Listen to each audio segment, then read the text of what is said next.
Pak Rosono, ini kan masih hangat ini atau masih panas nih, terkait statement Pak Menteri kita, Menteri Agama kita. Jadi apa tanggapan Bapak?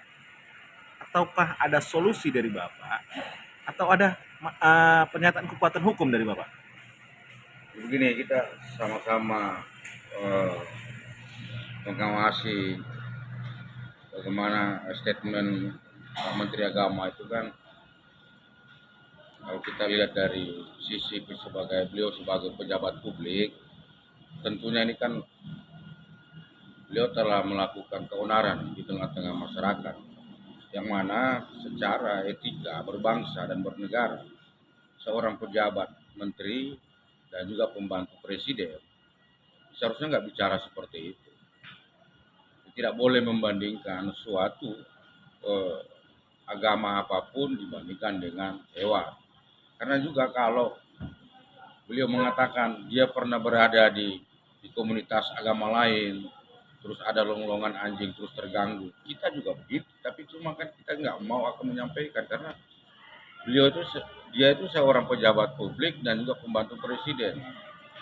Dan juga yang saya perlu ingin jelaskan bahwa di TAP MPR nomor 6 tahun 2001 itu jelas dikatakan bahwa pejabat publik atau pimpinan pejabat publik atau pejabat pemerintah atau pimpinan pemerintah yang dengan kewenangannya atau kebijakannya telah membuat keonaran di tengah masyarakat, maka dipersilakan mundur.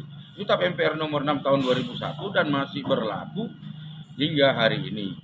Dan tentunya saya kira Pak Presiden Jokowi sebagai kepala pemerintahan, sebagai kepala negara, beliaulah yang harus tahu posisi ini. Dan kemudian karena ini adalah pembantu presiden, ya tentunya kita berharap presiden mengambil langkah-langkah yang menjaga kewibawaan dan etika para penyelenggara negara. Jadi ini kan kalau kita lihat pembantu presiden seperti ini, tentunya yang kita lihat kan presidennya gitu. Jadi Pak Jokowi juga harus bertindak karena sebelumnya juga ada menteri tenaga kerja masalah JHT. Ini kan perlu membuat keonaran dengan masyarakat.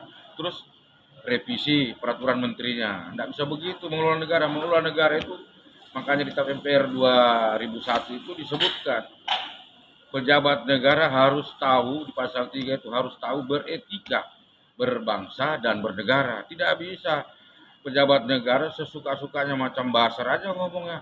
Inilah JHT lah, terus tambah lagi Menak juga seperti ini. Tidak boleh kayak itu. Dia pejabat, seorang pembantu presiden harus punya wibawa, punya disiplin, punya etika, punya moral dan punya adab adab agama itu harus dijaga sehingga kita sebagai rakyat ini tidak terkotak-kotakan. Nah, statementnya Pak Menak itu kan kalau kita ambil secara mendalam, secara memahami, bukan mengerti, maaf ya, mengerti dengan memahami itu beda. Kalau kita memahami statement Pak Menteri Agama tersebut, pribadi saya memahami ini akan membuat suatu kotak-kotak di tengah masyarakat. Yang mana tadinya orang tidak bersitegang dengan masalah suara azan dengan dibandingkan dengan suara anjing. Akhirnya kita terkotak-kotak. Siapa yang suka piara anjing dan siapa yang suka ketua masjid. Karena mulai ini.